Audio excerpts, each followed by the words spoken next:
Olá, olá, olá, graça e paz, você está no nosso Point Teológico e antes de você assistir esse vídeo, eu gostaria de pedir para você já dar o like aí, né, no final não deixe de comentar ou durante o vídeo, e se você não é inscrito, se inscreva.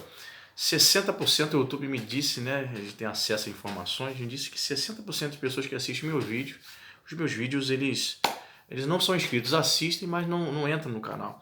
Se você faz parte desse grupo, entra aí, se inscreva para você receber aí as novidades, as dicas, ok? Em nome de Jesus. Bem, eu quero trazer aqui as minhas considerações em relação a essa obra aqui, né, que a Ragnos relançou. A minha, essa aqui, eu comprei, obviamente, em 2008. Percebe que é capa dura. Comprei há 12 anos atrás, estava no primeiro período lá do bacharel em teologia, na época. E eu comprei esta obra. E fui lendo, irmãos, e acabei lendo tudo. Se me perguntarem se eu já li toda a teologia sistemática de Strong, sim. Temos aqui, são 2 volumes. O volume primeiro tem cerca de 805 páginas. E o volume segundo temos aqui cerca de 1915. Então, cerca aí de 2.000, né? 2.700, pouco mais de 2.700 páginas. Nós conseguimos ler aí em alguns anos. Fomos lendo devagarinho, vou devagarinho. Pode ver o meu tá gasto, tá suja a capa. Tá gasta aqui, ó. Capa dura, em 2008. Eu sei que a Ragnos relançou agora. Tá em oferta lá na Livraria Família Cristã. E eu quero trazer minhas considerações. Agora, nessa nova edição, a Ragnos colocou capa brochura, né? Então você talvez está em dúvida aí. Quero trazer minhas considerações. Eu, assim... li a obra toda, né? Levei alguns anos lendo, claro que eu não parei só para ler ela, leio várias obras ao mesmo tempo, ok? E me veio à mente aqui, antes de mostrar algumas coisas para você, me veio à mente aqui, eu tive um professor que ele falava que eu odiava a teologia sistemática. Aí um aluno perguntou, qual é a melhor teologia sistemática? Charles Rogers, né? O príncipe de Princeton. Se Spurgeon foi o príncipe dos pregadores na Inglaterra, Charles Rogers foi conhecido como o príncipe de Princeton, calvinista roxo, né? Que tem aquela famosa teologia sistemática que a Ragnos, aliás, vai relançar agora, né? Uma nova edição, um pouco mais de 1.700 páginas. Aí perguntaram para ele, assim como Strong e Rogers são teólogos do século XIX, certo? Não conheceram Barth, não conheceram Emil Brunner, esse movimento neo-ortodoxo, não conheceram os grandes teólogos do século XX. Então eles dialogaram do século XIX para trás, com autores, né, do século XIX para trás. Então quando um aluno perguntou ao professor, o que o senhor acha de Charles Rogers? Eu acho que ele daria a mesma resposta também relacionada a Strong. Ele disse assim, Charles Rogers tem cheiro de naftalina. Eu acho que ele também tem a mesma opinião também acerca de Strong, porque são teólogos do século XIX. Bem, eu discordo dele porque eu acho que é importante, cada teólogo fez teologia de acordo ali com sua época, com seu tempo, viveu ali o seu período e tem algo a dizer. E irmãos, vou dizer para você, um vocabulário riquíssimo. Ele começa o volume primeiro aqui com prolegômenos, certo? Capítulo 1. Ele dialoga, ele faz muitas citações, né? Que o alvo da teologia, logo de cara, né? A possibilidade de teologia, ele faz muita citação. Assim, algo que alguns gostam, eu acho que ele exagerou.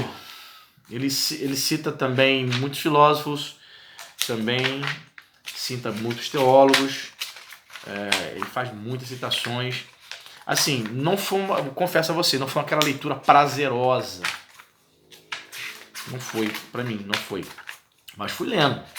Ele faz muitas citações, ele para fazer citações enormes, né? Para alguns, isso é bom. Necessidade de teologia, essa necessidade baseia-se em quê? No instinto organizador da mente humana e tal. Então ele começa com prolegômenos, certo? E depois ele vai para o material, capítulo 2, material da teologia. Qual é o material da teologia? As fontes. Aí ele vai citando aqui, ele começa a citação. Ambrósio, o que dizia Ambrósio? pai da igreja. Entendeu? Ele vai trazendo aqui a citação. Né? A quem acreditaria maior grandeza a respeito de Deus, senão no próprio Deus? Por exemplo, quem é calvinista gosta muito aí de Berkoff. Ele não vai poder citar nada, né? Ele viveu antes de Berkoff. Certo? Então, deixa eu mostrar mais algumas coisas aqui. O método da teologia. Então, o primeiro volume ele vai tratar dessas questões, dos prolegômenos, uma pequena introdução, método de se fazer teologia, requisitos para estudar teologia. Aí depois que ele vai entrar na existência de Deus, como a maioria dos teólogos vão tratar. Então ele gasta aí um pouco mais de 110 páginas para falar sobre os prolegômenos, uma introdução. Aí ele entra aqui, propriamente dito, na página 112, na parte 2, a existência de Deus. Ok? Então, ele vai usar um vocabulário, dá para você entender, claro, não é tão filosófico como um Paul Tillich da vida, né? A origem da nossa ideia da existência de Deus. Muitas citações, ele cita Orígenes aqui,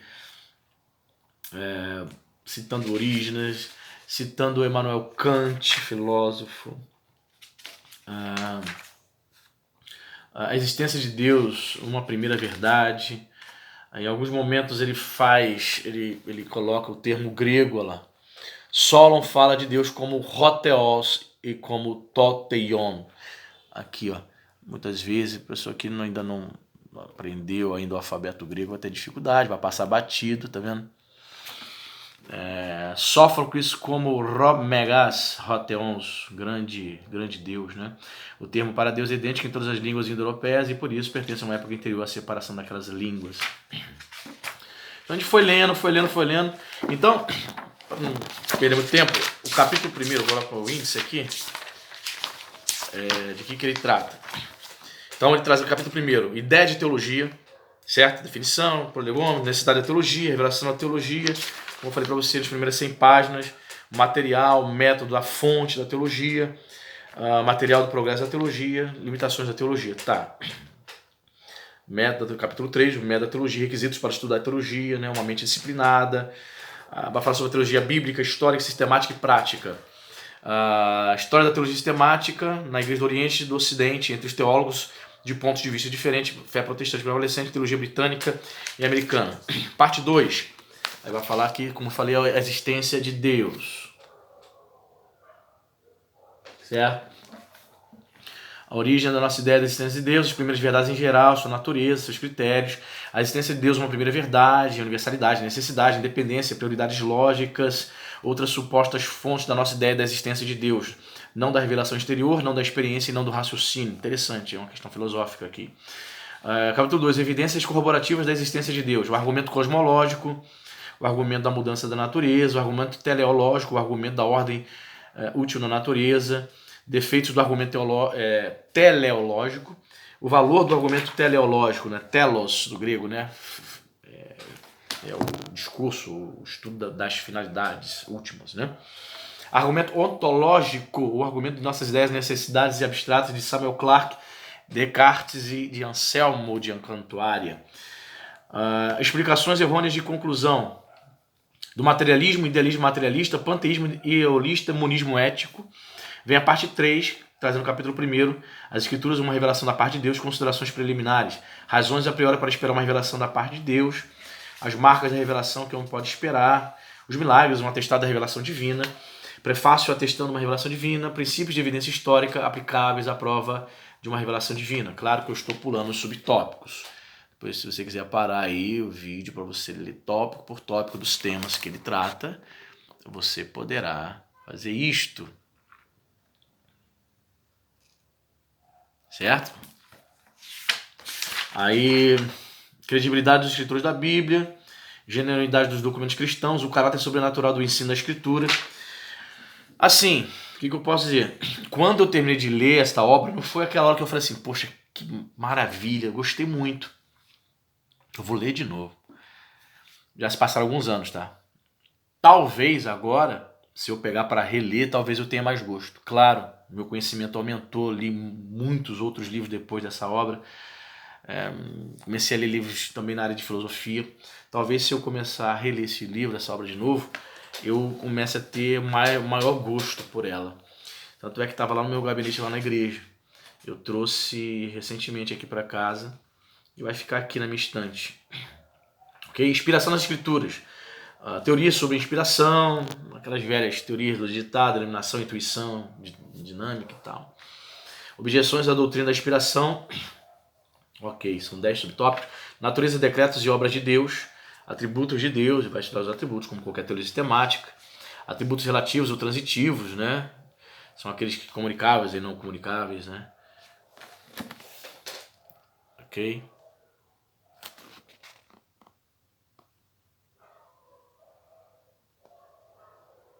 Aí você vai dar uma pausazinha para você ler toda com calma. Doutrina da Trindade, na escritura da Trindade, que são reconhecidos como Deus. E vai tratar bem da Trindade, hein? Ele vai da página 533 e vai até a página 606. Depois o capítulo 3, os decretos de Deus, definição de decretos, prova da doutrina dos decretos, da escritura, da razão, objeção da doutrina dos decretos, notas finais. Capítulo 4, as obras de Deus ou a execução dos decretos. Aí vai falar sobre a criação, definição da criação, prova da doutrina da criação, teorias que se opõem à criação, o relato mosaico da criação, o fim de Deus na criação, relação da doutrina da criação com outras doutrinas. Seção 2, preservação, definição de preservação, prova da doutrina da preservação, teorias que virtualmente negam a doutrina da preservação. Seção 3, providência, definição da providência, prova da doutrina da providência, teorias opostas da doutrina da providência e tal. Aí seção 4, os anjos bons e os anjos maus. Ele vai falar sim sobre anjos, objeção à doutrina dos anjos.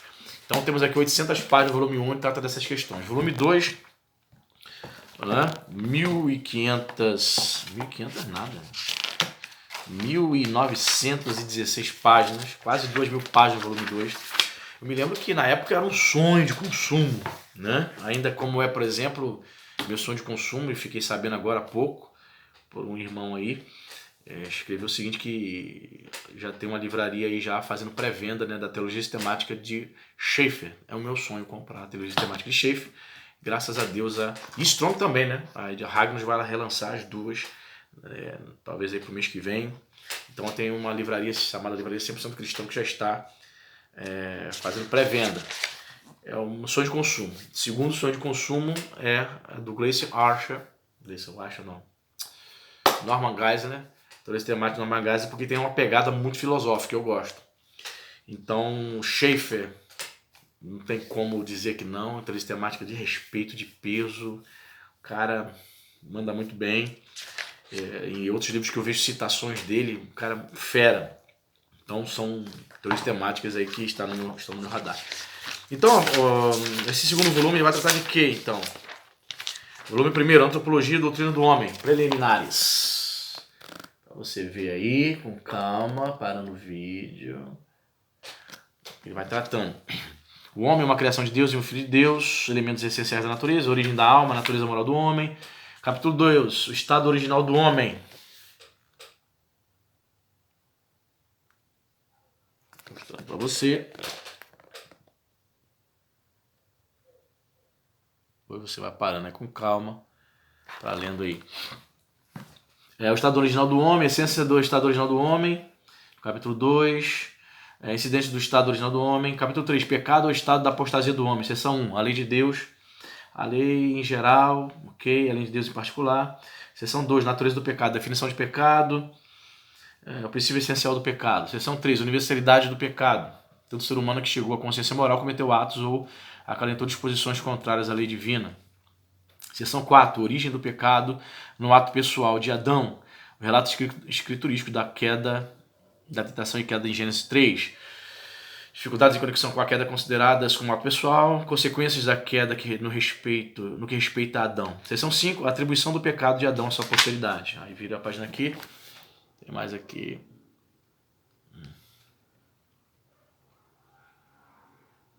Ok? Mostrando para você todo o sumário, para que se você tem interesse por essa obra, você vai parando o vídeo devagarinho, valendo tópico por tópico. Poxa, interessante, minhas teorias temáticas que eu tenho aqui em casa não abordam esses temas, vou ficar com esse cara, né? Você está indefinido aí, se tem interesse, tem pensando em comprar, né? Consequências do pecado de Adão à posteridade. Vai falar sobre depravação, sobre culpa e pena. Seção 7, a salvação das crianças. Parte 6, soteriologia ou doutrina da salvação por intermédio da obra de Cristo e do Espírito Santo. Capítulo 1, Cristologia ou a redenção operada em Cristo. Irmãos, um detalhe aqui que eu esqueci de falar para vocês. Ele não tem mais 2.000 e poucas páginas, não. Ele inicia o volume 2 a partir de onde ele parou. Olha, aqui, ó. Ele parou no volume 1, página 800 e pouco. Aí ele começa a partir dessa página, que parou no volume 1. Então são 2.500 e poucas páginas, não. Então é um total de 1.900 e poucas páginas. Ele segue como se não tivesse interrompido, ok? Corrigindo aqui, eu tinha esquecido desse detalhe, mas tudo bem. Origem, Universidade do Pecado. Tá. A pessoa de Cristo, vai chegar aqui a pessoa de Cristo. Levantamento histórico dos pontos de vista relativos à pessoa de Cristo. Ele vai abordar aquela questão dos ebionistas, docetistas, arianos, apolinaristas, nestorianos e eutiquianos. E a doutrina ortodoxa. As heresias, né? Principalmente no primeiro e segundo século, que atacaram a doutrina da cristologia. As duas naturezas de Cristo, sua realidade e integridade. A união das duas naturezas em uma só pessoa. Prova dessa união. Seção 3, os dois estados de Cristo. Estado de humilhação, natureza da humilhação de Cristo. O estado de exaltação, a natureza de exaltação de Cristo. Os ofícios de Cristo. O ofício profético de Cristo. Ok? O ofício sacerdotal de Cristo. Aí ele vai, olha, sobre cristologia. Ele vai gastar aqui bastante páginas. Ok? Aí vem aqui reconciliação dos homens com Deus ou aplicação da redenção por intermédio da obra do Espírito Santo. Mais um trechinho aqui do sumário para você, com calma, parar o vídeo depois e lendo todos os tópicos que ele aborda. Perfeito? Muito bem. Continuação da aplicação da redenção de Cristo. Vai falar sobre santificação, explicação em provas bíblicas, perseverança, prova da doutrina da perseverança. Parte 7, eclesiologia ou doutrina da igreja. Capítulo 1, constituição da igreja.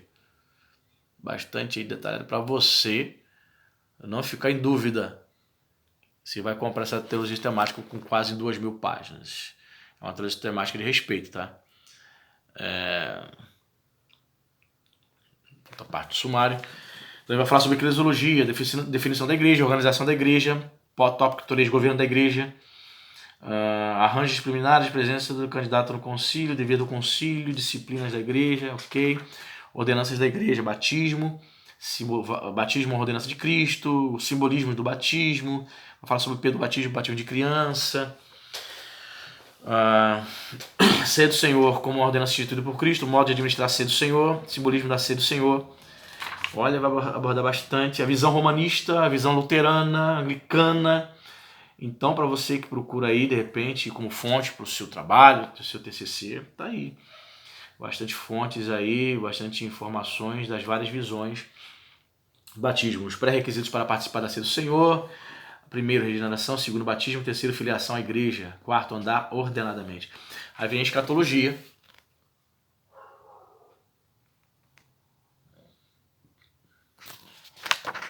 Ok? Vários tópicos para você ver aí com calma. A escatologia ou doutrina das últimas coisas. Morte física, estado intermediário, a respeito dos ímpios, dos justos. Aí vai falando sobre a segunda vida de Cristo, a natureza dessa vinda, o tempo da vinda, relação à segunda vida de Cristo com o milênio, a ressurreição, juízo final, estado final do justo. Estou pulando aqui os subtópicos. E termina com o estado final, com escatologia. Ok? Então ele vai abordar os principais temas, queridos, da escatologia. Então temos aí em total, então, somando, 1.900 e poucas páginas, quase 2.000 páginas. É, sim, Augusto Rompkins, um teólogo sistemático, embora, segundo o professor, sua teologia tem um pouquinho cheio de naftalina, assim, talvez ele não tenha gostado, como no começo eu não gostei, né? Porque se seguirmos essa teoria, nós não podemos ler Agostinho. O cheiro de naftalina de Agostinho já há quase 2000 anos. Entendeu? Então a gente precisa ler de tudo, reter o que é bom. Tá aí, a minha obra aqui é de 2008, chega em edição com capa dura, mas eu sei que é vocês aí que estão procurando, né, pensando se vai comprar ou não. Quando eu comecei a estudar, 12 anos atrás, eu não tinha lido a quantidade de livros que eu li em mais de 10 anos. Então talvez a obra não tenha me surpreendido nesse momento, né, no início, há mais de 10 anos quando eu li. Então, certamente eu penso que se eu fizer uma releitura desta obra, ela vai muito me agradar. Só de rever aqui algumas questões aqui. Eu estou escrevendo um livro também e tenho consultado ele também, algumas questões para falar sobre pecado e tal. Então, queridos, está aí, a dica aí. É uma obra interessantíssima. Vai falar sobre os principais temas da teologia sistemática na visão desse grande teólogo Anthony Hopkins Strong, ok? Então, fica aí minhas considerações. Deus abençoe, curte aí, compartilha, dá like, se inscreva e Deus abençoe.